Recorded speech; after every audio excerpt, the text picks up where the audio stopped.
اتحیات میں جب السلام علیکہ یا رسول اللہ پڑھتے ہیں اسی دوران آپ کا دل میں خیال نہیں آنا چاہیے یہ جو ہم پڑھتے ہیں السلام علیکہ ایھا النبی، یہ تو ہم نقل کر رہے ہیں۔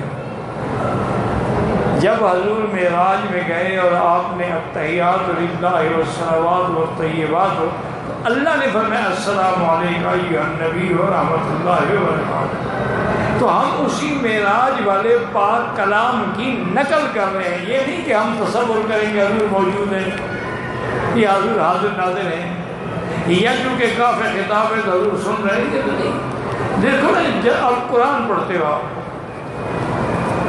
وہاں بھی کافی خطاب ہے نا کہ جب موسیٰ علیہ السلام نے فرعون کو جا کے دعوت دی تو اس نے کہا الم نربک فینا ولیدا، تم وہی نہیں ہو جس کو میں نے پالا پوسا جوان کیا۔ تو خطاب کاف کے ساتھ، اب ہم تو نقل کر رہے ہیں، ہم تو موسیٰ علیہ السلام کو خطاب نہیں کر رہے، ہم تو قرآن کی وہ آیات مبارک کی تلاوت کر رہے ہیں۔ اسی طرح قرآن پاک میں جیسے یا ایھا النبی لم تحرم ما احل، تو کیا نعوذ باللہ ہم نبی کو کہہ رہے ہیں؟ ہم تو اللہ کے قرآن کی تلاوت کر رہے ہیں اور اس واقعے کو پڑھ رہے ہیں جو گزرا، جس کی وجہ سے آیات تحریم نازل ہوئی۔ میں پاکستان میں ایک دینی مدرسے میں طالب العلم ہوں، مجھے نصیحت فرماتے میرا بھائی علم حاصل ہوتا ہے تقوی سے، اللہ کی خشیت سے، انما یخشی اللہ من عبادہ العلماء، تو گناہوں سے بچو، تقوی اختیار، پھر صحیح معنی میں عالم بنو گے۔ اسی لیے بعض لوگوں نے حضرت امام وکیع رحمۃ اللہ علیہ جو بڑے محدث تھے کہتے ہیں کہ شکونا الی وکیع، شکوت الی وکیع سوء حفظی، میں نے حضرت وکیع سے کہا کہ حضرت میرا حافظہ خراب ہے، میں بات یاد نہیں رکھ سکتا،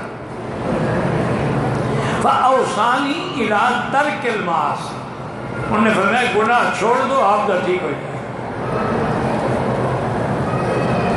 اسی لیے بزرگوں نے کہا ہے نا کہ ہمارے نوجوان طالب العلم جو ہوتے ہیں نا قد ضیعوا العلم فی افعال النساء، انہوں نے عورتوں کے رانوں میں اپنا علم ضائع کر دیا،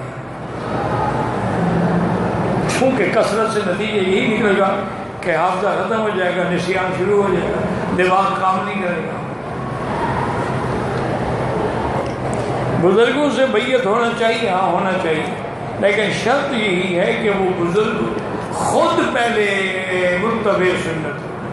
اگر مرشد خود ہدایت پہ نہیں ہوگا تمہیں کیا ہدایت کرے گا؟ آج کل تو پیر اس کو کہتے ہیں نا جس کا پیٹ بڑا ہو، گردن موٹی ہو، کم سے کم بھنگ کا ایک پیالہ بھی پیتا ہو، گلے میں منکے ڈالے ہوئے ہوں، ہاتھ میں بڑی منکوں والی تسبیح ڈالی ہوئی ہو، یہ تو غدار ہیں، مکار ہیں، عیار ہیں، یہ پیر تھوڑے ہیں۔ اللہ والے ہوتے ہیں جن کا ہر وقت اللہ کے ذکر میں گزرتا۔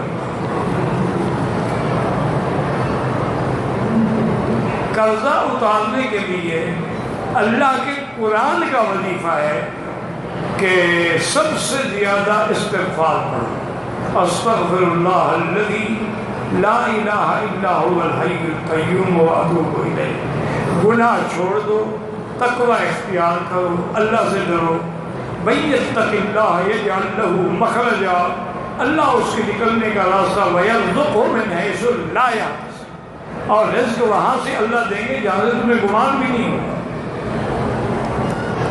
مسجد میں کھجوریں رکھی ہوتی ہیں، رکھنے والا حرام کمائی کرتا ہے، تمہیں کیسے پتہ ہے کہ حرام کمائی کرتا ہے؟ تم وہ نہ کھاؤ کسی دوسرے دسترخوان میں بیٹھ کے کھاؤ، سارے تو حرام کمائی نہیں کرتے، اور اگر کرتے بھی ہوں تمہارا کیا گناہ ہے؟ وہ قیامت میں خدا کو اور جواب دیں گے۔ نماز میں خیالات آتے ہیں وہ معاف ہیں، خود آدمی خیالات کو نہ لے آئے، لیکن جو وساوس آتے ہیں اللہ نے معاف کر دیا تو پھر فکر کیوں کرتے ہیں؟ اور یہ وسوسے آنا ایمان کی دلیل ہے۔ اگر تمہارے اندر ایمان نہ ہو شیطان کو کیا ضرورت پڑی ہے وسوسے ڈالنے کی؟ بہرحال مختلف دیانات کے لیے جو لوگ جاتے ہیں الفاظ دیکھنے الفاظ وغیرہ کوئی حرج نہیں، لیکن ضروری بھی نہیں۔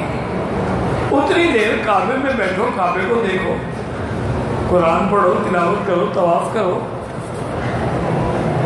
داڑھی رکھنا واجب ہے اور مڈانے والا فاسق و فاجر ہے، گناہ کبیرہ ہے۔